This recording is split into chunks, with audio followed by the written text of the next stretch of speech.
you're going to add it. You're just barely going to cover up your vegetables and meat. And I'm going to do it because it's hot. But I want you to see how much you put in here. Because you are old enough to do this at home. You have to ask your parents' permission. But you can make Pioneer stew just like that. So I want everyone to stir it. Stir it 3 times except for you with the seasoning. See in the back of the line. Today we're having a class called Pioneer Living. And the schools around here are out for the week, and so they have an opportunity to come out here and take a class and see what it was like to live as a pioneer back in the 1890s. We are making, we're going to make some ham stew. People used ham more than beef in the old days because pigs had more babies. It was called fast food. And we're going to make some, we are making right now corn gems from scratch. The corn with all the parts together. And so now we're going to be grinding it, and then we'll sift it, and then we'll add it to our regular recipe.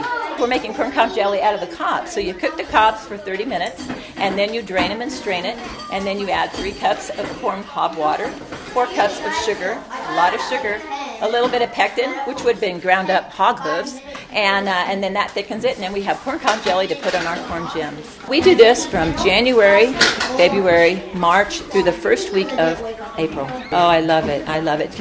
Children are just like little light bulbs.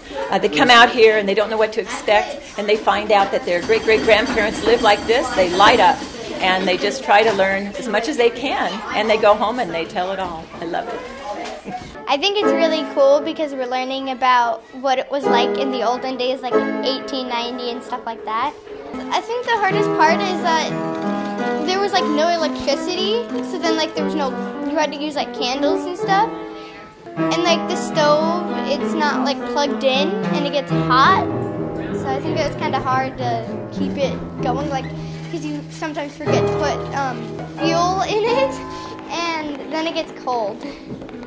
I think the hardest thing to make is probably the cornbread because you have to grind the corn. I think that this is really fun, but it's kind of hard.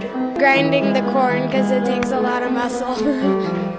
I'm most excited about eating lunch because we worked so hard on it, so I'm really excited to try it. We've also chopped vegetables and peeled potatoes and stuff, and then we've grinded the corn. It doesn't sound like a lot, but it's really hard.